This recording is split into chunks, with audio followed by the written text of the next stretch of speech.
Hello and welcome to a new episode of The Wealth Within Us. Today I have who I like to call my friend and professional. Her name is Jenna Galligani, and she is a professional licensed counselor. She is also a Reiki master and teacher and founder of Holistic Awakenings in the Lehigh Valley in Pennsylvania. So Jenna, thank you so much for taking the time to talk with me today. One of the things that we're going to get into, in addition to your background, is brain spotting. So stay tuned. We are going to get into that and learn all about what brain spotting is. But first, Jenna, I want to thank you and have you introduce yourself to everybody and how you got to where you are now. Yeah, thank you so much, Michelle, for having me on your podcast. I'm very happy to be here and just to share and spread the word about things like brain spotting that can do so much healing. So I know we'll be getting to that shortly, but I'm very excited to talk about it. Yeah, first we want to learn about you. Yes, of course. So my history.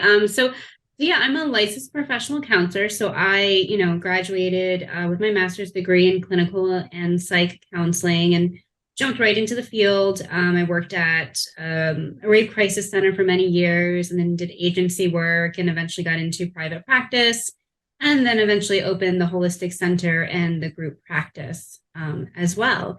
And, in working with a lot of trauma in my history, I started realizing that a lot of these traditional talk therapy approaches like CBT, cognitive behavioral therapy, weren't working for my clients. It was taking a really long time for them to move through the trauma and truly heal. They were easily triggered during sessions as well, where it was one method we were taught with CBT is just keep having the client talk about their trauma story again and again and again and again and again until eventually it doesn't bother them anymore. That's kind of crappy advice, in my opinion. Yeah, I agree. I agree wholeheartedly with you.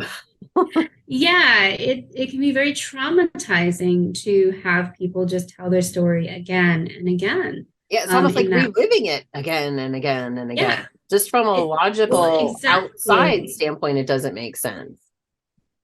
Exactly, because our brain doesn't know the difference between something happening to us and us just thinking about it. So every time they're reliving that, they're telling their story, they're reliving it in essence. So yeah, so it didn't make sense. And so that led me to start to explore modalities like I think one of the first ones I dipped my toe into was EFT, emotion freedom technique. And some And people so know that that as tapping.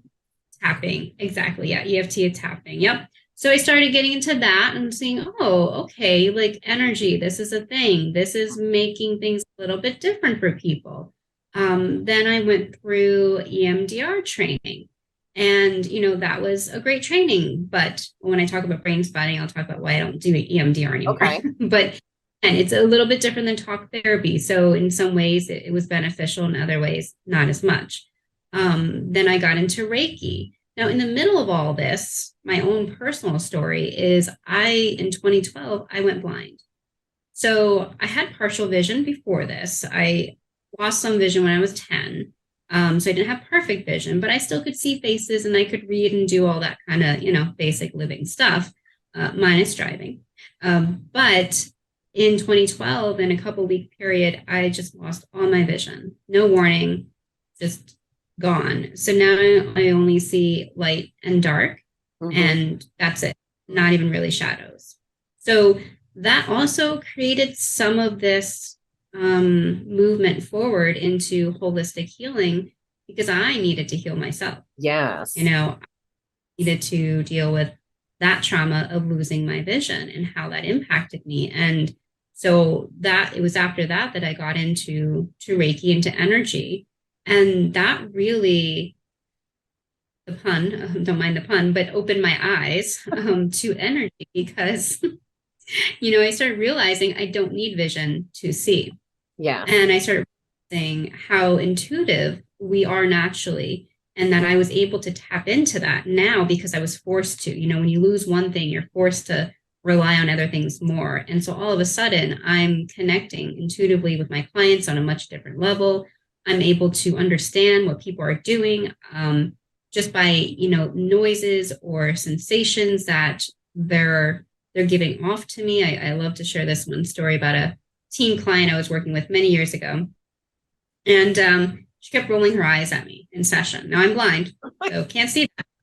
But I knew she was doing it. So I finally called her out and I said, "You need to stop rolling your eyes at me." And she was like, "I thought you were blind." I'm like, "I am, but your eyes are noisy, so you need to stop." Oh my gosh, that's awesome. Never did it And again. it's such a teenage girl Yeah. response. Yeah. She never did it again. So yeah, I very quickly learned myself from my own experience how everything is energy. And this made me connect to the world in a much different way. So I now have the insight to know I lost my vision so I could truly. And so that now you fast forward and go, okay, so I'm on my own healing journey. I'm doing Reiki. I'm learning about other things like muscle testing and homeopathy and, even dietary, changes I made in my life for other health issues, not for the vision, but other things I went through. And all of this is compacted into now how I work with people. Because all of it is so, so important. The mind, the body, the spirit. You can't treat one without the other and expect healing to happen. And So you're your own sort of test case as well. You're like, these things are working for me. I know they're real. I know they're tangible. Yeah, exactly. Like I'm not going to do something with somebody that I haven't found to work for myself or have, enough evidence to see. I'm not going to just throw things around and go, let's play with this idea. Right. So, but yeah, I've done all these things that I do on myself, or have had them done to me by others who are trained in, those different modalities. So yeah, all of that together, starting to use more of these holistic modalities, I see my clients improve way more than they did before, leaps and bounds, and I've seen what it's done for myself. So that's a version of how I got here. Well, that's amazing. I mean, I love your story, and you and I have talked quite a few other times. And I remember you had said to me not too long ago, you said, "I know I'm going to get my vision back and I'm going to be able to see, just not in the way that most people look at that or think about how that is." So I always thought that was so amazing. And also, did you want to mention that you're also a medium? Sure. I was just thinking that when you said that, yeah, so I'm also a psychic medium, and that's something that's developed out of me, getting involved in energy and, losing my sight. It just, again, opened up all these other vibrations around me. And it is a way that I do connect to people. And I think that's part of what helps me to see, even though I don't see. And so there's, whether it's a felt sense I have, or sometimes there's actual psychic vision. And I don't mean the kind of vision where you see things in your mind's eye. I do have that. But I also have experiences where I see things in front of me as if they were there, yet I'm still blind. That didn't change. Yeah. So, and then you can sort of sense of where that is coming from.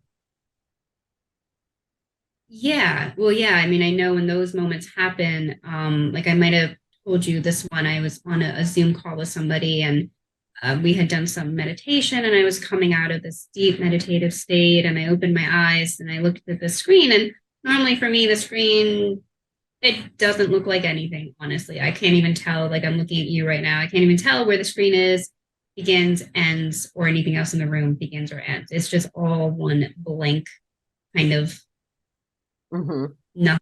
There's a little bit of slate. but it's not much of anything to tell. Well, when I opened my eyes from this meditation and I looked at the person on the screen, I was like, oh, I'm seeing you right now. Even though I knew I wasn't seeing him in real life, I was seeing him. He was on the screen, not in my mind. And I was able to, in detail, describe to him, I was like, you have this kind of cheekbone, your nose looks like this, your chin is cut like this. You have this necklace on that you're wearing, and this is what it looks like.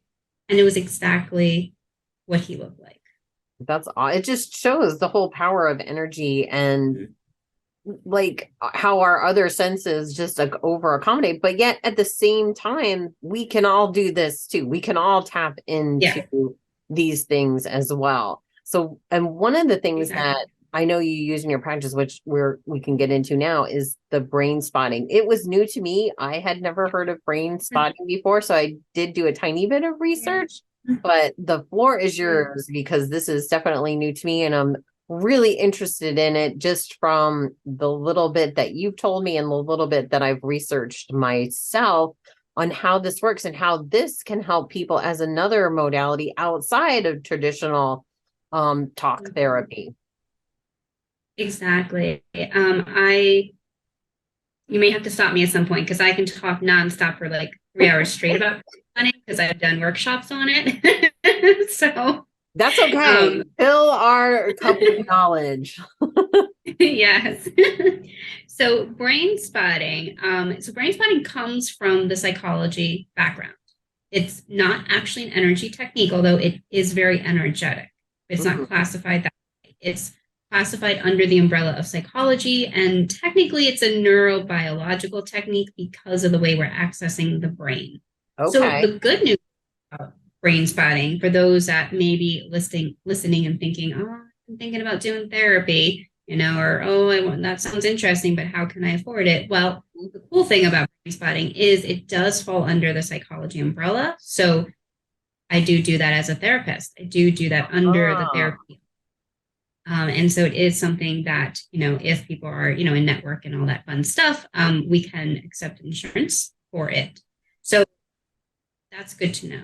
Now, I also take brain spotting, and I blend it with another passion of mine, which is Reiki, right? Which, for those maybe not familiar, Reiki is a hands-on energy healing modality. It can also be hands-off, though, because we do distance Reiki, right? So energy is everywhere. Einstein talks about this principle of, my goodness, now it's slipping my mind. The like energy is everywhere all at once at all times. So there really is like quantum entanglement. Like that concept that there really is no time or space. Exactly, quantum entanglement. That was what I was looking for. Yeah. And some quantum physics scientists actually just in the past year won a Nobel Prize for proving Einstein's theory of quantum entanglement, which is what you do to one part affects the other part. Those two parts are not connected in theory, but they are. They're connected by energy, even though physically they could be in two different parts of the world. Right. So that's how we can do distance Reiki. And so obviously there's a lot more to that with quantum physics, but that's the simple answer there is, what we do to one part, we can do to any. So that can work with people. I have clients in different parts of the country. I have clients I've worked with in different countries. So it doesn't matter how far we are, as long as we are energetically connected, I can do the work. So because I love both Reiki and brain spotting, and I see how beneficial they are, my brain was like, wait, why don't I marry these two into Reiki brain spotting? And so that's what I did. So brain spotting can be used under the therapy umbrella or under the energy umbrella, where I call it Reiki brain spotting. So that's a little bit of the basics about that. So brain spotting itself, as I mentioned, it's a neurobiological technique. Okay. And the reason we call it that, the reason we call it that is because of how it connects to the brain. We're connecting to the limbic system, which is the middle part of the brain. It's the part of the brain, right? So in that part of the brain, that's where we hold all of our senses go to the limbic system. Smell is the only sense that does not go there. It goes to the amygdala, which is our smoke detector of the brain, right? So it's closer to the brain stem because smell is more connected to survival. So we need that. I did not know that. Right? Because if you need to smell smoke, you need to smell certain things in the air that indicate things sooner than sight or sound can tell us. Okay. Right. So we're going to sometimes smell smoke, even though we can't see it. And that's important for our survival. So it gets into the brain. Smell gets into the brain quicker than sight, hearing, touch, or taste does. They're Okay. like, you know, fractions of a second longer to register, even though to us it feels all immediate. It It's does. not. Yeah, it's crazy. So all of our other senses go into limbic system. In the limbic system, it also houses different memory components. So we have like the hippocampus, which is one place that holds a lot of our memories. And so because of what it houses, that limbic system, it holds on to all of these experiences we've been through. Mm. Because of that, where we're finding a lot of these chronic stress situations, traumas, negative belief patterns, all those barriers in our life, they're getting stored in the limbic system, right? And they're And getting so just stored as stuck energy. So what are they stored as in the limbic system? Is it just stuck energy within us? well, for example, let's take like a memory. So a Okay. memory is being held in the limbic system. Person, when they think of that memory, they think about, I don't know, let's say it was a car accident they were in, right? And so they think about it, and then they start to have a physiological reaction. Their heart beats a little bit faster, right? They start to feel a little bit like tight or tense. You know, their body is remembering that experience and bringing back with it the somatic experience. Somatic is we feel in our body, right? Those experiences that go with the memory. So what we do with brain spotting is we're getting into that memory in this example of the car accident, and we're releasing it on a deeper level so that the next time the person brings up the memory of the car accident, they now just have a memory with no somatic connection to the body. So Okay. we regulation within the system so that there is no activation anymore, no uncomfortable feelings. It's just a memory. It's just, oh yeah, I went through this thing and that's fine. You know, I know how it affected me, but now I no longer feel that way in the moment. Kind of like, you know, if I said to you, hey, Michelle, what did you have for breakfast today? I had a bar, a granola bar. Okay, you had a bar. So, so I'm assuming there's no major emotional attachment to this bar. It just No, was no. yeah. So that's what we're essentially doing to these memories that So it's almost like hold you're a lot of. detaching the negative Mhm. emotion from whatever the event is. And I think too, some of us don't, I think sometimes when we think of trauma, we think that it has to be this huge event. But I've found just in Yes. my own work that trauma can be any little event that could have meant nothing to someone, but meant something to you. So it could be something that maybe you Exactly. could call silly, but like, no, that had quite a little effect on me. Like, I don't know, my kindergarten Hmm. teacher yelled at me or whatever, and now that's stuck in my system, and nobody else, like for another child, maybe it wouldn't have affected them at all, but for me, whatever it did, just as an example. So it could be little things too that still hold us back. So I think it's worth Exactly. saying that like not all trauma is a big trauma, and that I do think, would you agree that we all have little traumas or big traumas or a mix of both within us? Absolutely. I've yet to meet somebody with no trauma. Yeah. Show me because I don't think they. Um, Yeah. and They're you know, they're not here with us. They're like so enlightened, they're somewhere else. They're like, yeah, I'm done with perhaps, but at this. one point they had trauma Yes, and and then probably they've healed. gone past it. Yes. So we all have hope So, here. and we So exactly there is a lot of hope because of the way techniques like this work. And to your point, like we call it like little t, big T, little traumas, big traumas. And we're not trying to devalue anyone's experience, but I think it's yeah. more clarifying for that big T's, right? Big car accidents, life things happen. You've been assaulted. You've been, you know, like your house burned down, like big traumas, Yeah. right? In divorce, we could categorize it as a big or a little trauma. It can kind of go big T, little t. But, you know, little t's like, I don't know, you're 5 and your dog ran away for 3 days and then you found him and he was okay. That's a trauma. Mm-hmm. It's a trauma kid, even for an adult. You know, I've had family Yeah. who it happened and it was very traumatizing. All of us were out looking for days for this dog, you know, and so that's a little t. But then you put that little t with another little T and another one. And maybe there's like, you hate your boss and your boss is mean, right? And like degrading towards you. And then you have a neighbor who's like just a jerk. And then you like have, traffic, right? And all of a sudden you're having all these symptoms and you don't understand why, because you're like, nothing major's happened except life. But life is filled of these little T's that can add up. That's why I always say chronic stress. Chronic stress can turn into a big T situation. Yeah, it's almost like chronic teeth. Yeah. Yeah, exactly. Yeah. And so one thing I like to share about brain spotting to really show the power of it. So we can use brain spotting in many different ways. And I'll talk about that in a second, but how it was developed, I think is a really powerful story, how it was discovered. We use the word discovered because this is an innate process that we all have access to. We've just learned to enhance it so that we can heal on a much, much deeper level.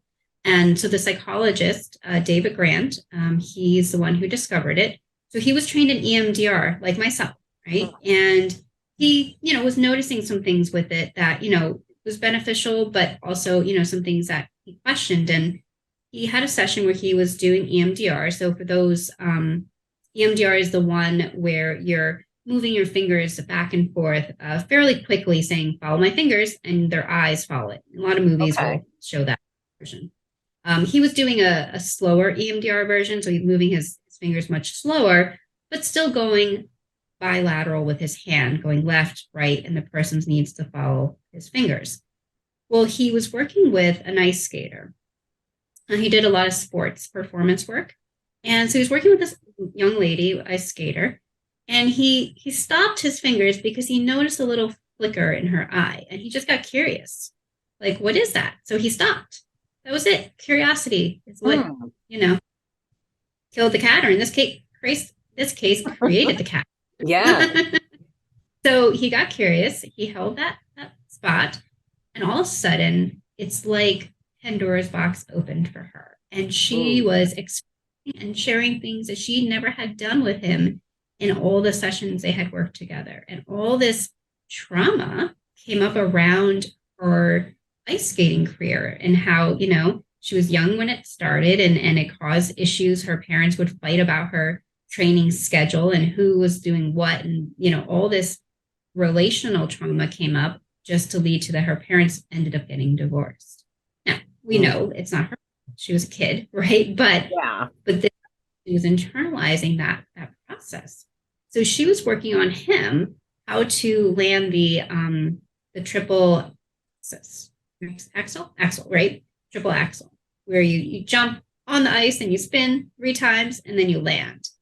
I mean, I can't even ice skate, so I can't imagine jumping, spinning in the air 3 times and landing. That's just crazy to me. But it's not my realm of talent either. Yeah. Yeah. And so as she to this point, before this session, had not landed that jump once in her entire skating career. She would jump and spin once, spin twice, and then she would pop out of it and she would land. So she could never complete the third spin. So they had this session, he got curious, held the eye position. They wrapped up. She went off to practice. She called him the next day and she was like, David, you will never believe what happened in practice last night. I landed the triple. Not once, not twice, something like 30 times in a row. Oh my gosh. So now he's like, oh, we're on to something here. Right? I mean, the night and day of this technique, I've seen it happen in my own sessions with people, just how much healing can really happen. Now, sometimes in just 1 or 2, sometimes it does take more, especially if there's a lot of complex trauma. Sure, that's definitely going to take some more time. But I still see people working through things much quicker than they normally do. So what we're understanding about brain spotting is that because of this single focus eye position, it's like the brain is able to go into a process where not only are we releasing what no longer serves us, but it's also constantly in a state of regulating. right? So if you think about, like I mentioned before, some past, modalities I used seem very traumatizing to people. They weren't in a state of regulation as they processed. So it was extremely uncomfortable. With this technique, Okay. even very uncomfortable, depending on what we're working on, there's always this regulation happening. The body, the brain is always working on coming back to a state of homeostasis Mhm. as we are processing. So it in a way, I like to say, it kind of takes the edge off of things for a lot of people. So I've you had people with, mean, so to clarify, so I understand. So it's like, so yes. say I'm in a session and all of a sudden like my heart starts beating faster, or I start like maybe hyperventilating, or I'm getting nervous or twitchy or something. So when Mhm. you're saying like it's trying to regulate, so as I'm feeling those emotions, the body's trying to get it back to a normal breathing rate, a normal heart rate. Mhm. That what that means that it's trying to do?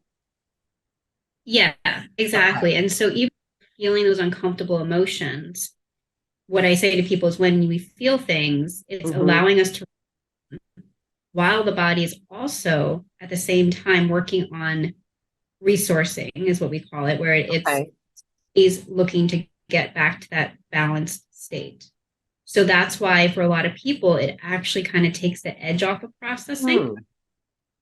right? So I've had some individuals with some really intense trauma who they've been this technique, and we've done it, and they will say to me, "Oh wow, this is actually a lot easier to handle than I thought it was going to be." Because it does tend to take that edge off for people. With and without drugs. Let's not forget that whole part of Correct. it too, because I think so much Yes. of what people think of traditional therapy is medication as well. Right. So now we're Yeah. talking about not only Mhm. healing from the trauma and releasing the traumas quicker, but without medication as Mhm. well.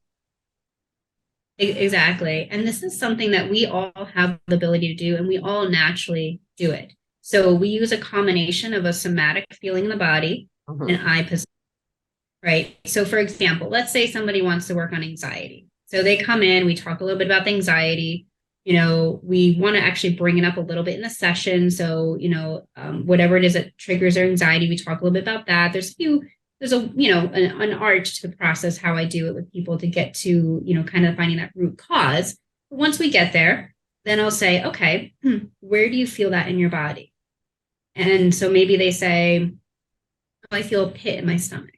I'll say, okay, now we're going to find the eye position that allows you to connect at a deeper level to that pit in the stomach. So we look left, we look straight, we look right. We check these different eye positions to find the one that enhances that activation. Once we find that, now we've got a direct line to that part of the brain that's storing all of this. And from there, we just mindfully notice what comes up. And it's like we're emptying the cup. It just starts to pour out. And, obviously there's a little bit more to it than that, but that's the simplest way, to kind of explain what an actual session looks like. And now, obviously, when I combine it with Reiki, I'm doing Reiki on the person at the same time to Okay. energetically support that release, which is, adding another layer of resource for that person as well. Okay. So when you're doing the brain spotting and they're doing the eye movement, are they looking at your hand while they're doing that? Or and I'm trying to figure out how you're doing the Reiki and the brain spotting at the same time. So with the Reiki and the brain spotting, they're just finding the eye position. Okay. But like usually, if they're in person, they're on the Reiki Okay. table, the ceiling. So If it's they're almost virtual, like you could just like wherever you find the eye position, that yeah, would be where you're just looking. So you're not necessarily looking at anything, you're just holding that position. perfect. Okay. Okay. Yeah, exactly. Now, when I do it in the therapy under that umbrella, because I'm not doing Reiki, I'm in front of the person. So then often I'll have a pointer. So that helps them just kind of Okay. keep Keep that, that if they, focus. yeah, exactly. Yeah. Okay. Wow. Yeah. And so, go It ahead. makes so much sense to me. And I've often read in a lot of, well, I read a lot of stuff, but that like so much of our brain is just this storage ground for every moment that's happening and sometimes not even Mhm. happening. And so it's like you're almost, and most of them are dormant. It's like we're not accessing every single memory or every single Mhm. thing that's happened to us at every single point in time. So could this work? How would this work with things that our subconscious is, and that we're not like necessarily like a car crash? So we were in a car accident and I'm fully conscious of that car accident. What if it's something subconscious that I Mhm. didn't realize that I had suffered a trauma from that thing? Mhm. Yeah, so we can work with pre-verbal, Mm, right? So if it's pre-verbal, so they're one, they're two, we don't typically form memories until around age 3, give or take, is going to be about the earliest we can typically remember. mm. But there can be things that happen when we're 1. Maybe our parents divorced when we were 1, so there could have been a lot of fighting. It can be very unstable feeling to that young infant. Well, we're not going to have actual memories of it, but we're going to have some kind of experience, effect, right? Trickle down effect from that. So what I like to say is that we don't need to know what it is to know that it is and to allow it to heal. Yeah, I love that. That to me is like some of the best forms of therapy for when we're stuck and we don't know why we're stuck. Mhm. Exactly. We don't need the why. And that's also Mhm. something that for a long time in the therapy world, it was all about insight, insight, insight. Get the why and you'll change it. Well, guess what? Even when we do get the why, it doesn't always change. You Yeah, know, so it true. can help. Yeah, it can be helpful for sure, but not always. And that's because we can be so stuck in these patterns that we need to change the way those neurons are firing in our brain. And that's what we're essentially understanding that we're doing here, because it's a lot about the brain we're still learning, right? But we're learning that it's changing the way the brain is functioning. And so each neuron in our brain, they control all kinds of things, thoughts and um, actions in our body and different things, right? They fire to send a message of telling something in our body to do something. Well, think about it this way: each one of those neurons has the potential to change the way it's firing, Hmm. creating a different outcome. Now, when we think about how many neurons we actually have in the brain, our brains are about 3 pounds, but we have more neurons in our brain than we have stars in our galaxy. Wow. So each one of those has the potential to change. And just Another, knowing that it has the potential is pretty incredible too, because it also means that it has the potential for us as creators that we were born to be, to create whatever we want to create with that potential. Am I yeah, correct in stating that? exactly. Because, we've been talking a lot about the processing or the release work that we can do with brain spotting, but we can also do deep relaxation or healing or expansion work, Ooh. right? Relaxation and healing, pretty self-explanatory, just getting to a really amazing deep state of, healing and relaxation. Expansion, I mean, it's endless what we can do with expansion. So that's where, often we'll work on performance issues, like with athletes, Mhm. musicians. We'll use it with actors and actresses to help them get into their characters. That's amazing to see the difference there. We use it with people who want to, just enhance a trait like more self confidence, right? Public speaking. I use it a lot with individuals who are, energetic or psychic mediums to help them enhance their gifts. Use it to help people get more connected spiritually, get connected to their authentic self. It's endless what we can do with it. We Well, it's even pretty. use, Oh, I'm sorry. Go ahead. that's okay.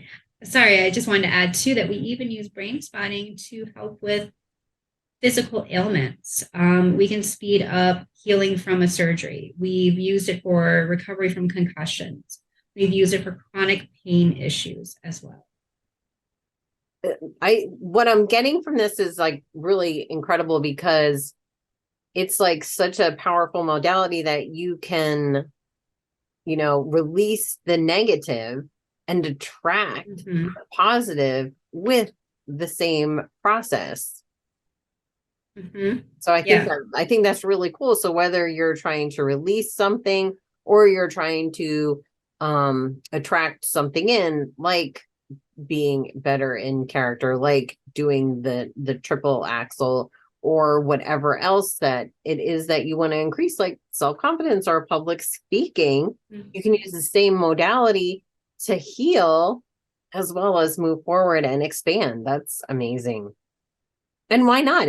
Like when I think about it, I'm like, well, it just makes sense, because anything that we're doing, especially with energy, any release then attracts whatever positive thing that we want to create to attract in.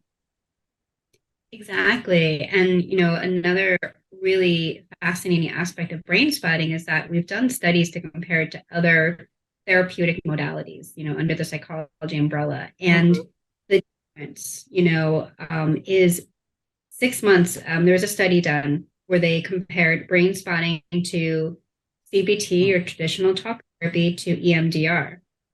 And they used these 3 modalities, broke people up into 3 different groups. They were all clinically depressed individuals. They each got 8 sessions of one of those 3 modalities, pre-test, post-test, and a follow-up in 6 months. So after 8 sessions, the people receiving CBT made little to no improvement. The people who received EMDR made significant improvement.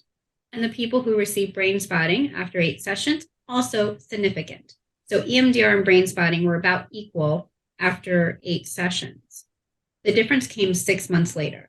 So again, people went home, lived life for 6 months. They had no treatment, no interventions, just did whatever they, did in life, came back for another test. At that 6-month mark, CBT individuals held strong at little to no improvement. They didn't get better, they didn't get worse. EMDR people, they also held strong with their improvement. So they didn't regress at all, but they also didn't improve any more than where they were at sessions. All right. Brain spotting people, they continue to improve way beyond where they were, though they had no treatment or interventions of any kind.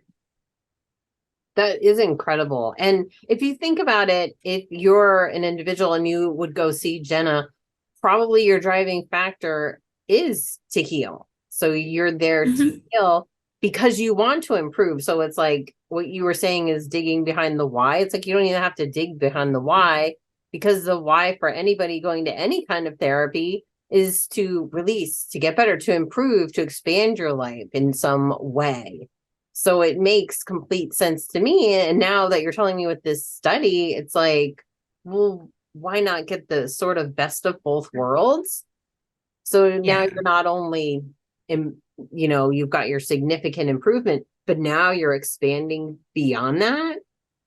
I mean, sign me up. Yeah, it's just, there's so many great things about it. I just can't talk enough about it. And, really, proof is in the pudding. My clients, absolutely. Yeah, the way that I see them moving forward, it's just, again, nothing I've used thus far in my career. And I've been in this field for, all right, it's going to age me slightly, but just a year or two shy, probably about 20 years now. Right. So it's a lot of experience. I'm not just in the field a couple of years, and I'm telling you, nothing's worked like this. So it's, and from being really on sort of both sides of this practice, of this profession. Yes. So having been from both absolutely, sides, I think you have an even more in-depth knowledge to say, I've seen with my own eyes and ears, yes, what does work and what does not work. And you're your own proof as well. Exactly. Yep. Yeah. I've used brain spotting for many things in my own life. And I think this is where we're going right now. Wouldn't you agree? And I think we're going, not only are we going here, but we're expanding beyond here. And if you think, if it wasn't for the EMDR, then the brain spotting wouldn't have come. It's like that was like a total expansion of just even that modality. And now you've expanded it even further into the Yeah. Reiki, into the Reiki brain spotting. So it just keeps moving forward. It does. Yeah, it's amazing. Oh, it is amazing. Oh my gosh, what a wealth Yeah. of knowledge. I absolutely love this topic. I love when we talk about the brain and just how it works, and there's so much we don't know, but yet Mhm. intuitively, once we open up, it's like we do know. Yeah. Intuitively, when you go in, when you're not knowing what's stuck, it's like, well, your brain knows, your body knows what's stuck. We may not consciously know, It but our brain does. knows, our body knows, and it knows where to go. Exactly. It does. And that's why, when I tell people about how to do the technique, I'm like, look, let's just trust your body, trust Mm, your mind is going to where you need to go. And it does. It will connect whatever it needs to. And it sometimes brings up things that later people like, I don't even know why I went there. I said, it doesn't matter, yeah. because now look at how you feel. Right. And, And we start to see those changes happening. and I think it's key to what you said. And me personally, sometimes I find that's a hard part too, is trusting, Mhm. because we always Yeah. want to think that we know better. It's like, no, we just have Yep. to let go. And that's a process in and of itself, of just trusting, of letting Yes. go and trusting. It is. It's hard for us to sometimes willingly surrender Yeah, to almost get out of our own way. exactly. And that's a little bit of part of the process with brain spotting is that we do want to allow it to just happen and not try to control it. And that sometimes in itself is a piece of the processing work, Mm, whatever comes up during a session is part of brain spotting. So when people start to tell me like, oh, I don't think I'm doing it right, my response is, okay, do you have areas of your life where you feel like you're not doing things right? And they're like, oh, all the time. Okay, guess what? That's a part of the process. Right? How do yeah. you feel like you're not doing this right? Because you are. You're absolutely doing it exactly how you need to do it for you. Just notice. And And we it do, takes you where you need. I think we do all need that, because like you just said, it's so important, though we can do like a lot of self-healing and a lot of self-work. I think it's so important to work with you, Jenna, and other people, because it sort of gets us out of our own way so much faster. Just by Mhm. prompting and asking questions, that's not something I'm doing to myself all the time. I mean, maybe I sort of am, but I think to even accelerate those results, I mean, get Mhm. in touch with Jenna and have her help you, or don't just sit by yourself and try to do everything yourself. We all need a little bit of help, Yeah. and I firmly believe that we were not here put on this earth or in this human form to be alone. We were here to, because we all are one. We're all energy. We're all one. Yes. And therefore we need and rely on each other. Mhm. Absolutely. Well, how can people get in touch with you? Because I know people are probably going to research this not only more, but be calling you up, and your virtual terminal will be exploding. Yeah, so if they go to Holistic Awakenings, that's plural, holisticawakenings.com, you can get my phone number, my email is there. It's Jenna at holisticawakenings.com. As I mentioned, I work virtually. I also work in person. So if you are in the area and you want to be in person, that's definitely an option. If you're, in PA, that's my state of licensure, and you're looking more for therapy versus Reiki, that's also something I can do. And I also have clinicians at the practice who also do brain spotting. So, the idea is the more of us that do it, the more people we can help. And the more we raise the vibration, the more we heal the whole world. And that's my Absolutely. And don't worry, all of that Mm. information will be on the description on whatever platform that you are looking at. And I hope you reach out to Jenna. And Jenna, what parting words of wisdom can you leave us with today? Good question. Really, it's trust yourself. Mm, I encourage people to trust themselves. That's one common theme I see so much with people is the lack of trusting our own intuition and knowing. And yes, sometimes it takes practice to build that and really understand it and to trust it. But if, I always tell my clients, like, hey, if I make a suggestion that doesn't resonate with you, you tell me, because you have the power to veto me, because even though I have these years of experience, you have the years of living as you. Right. And so I always want to encourage people to be empowered to trust their own intuition. Perfect. I love that. And I think that's something we all can get better at. Me, I definitely can do better with that some days. Well, again, I so much appreciate your time. Reach out to Jenna, go to my website, look in the description for all of her information. And until next time, thank you for watching The Wealth Within Us.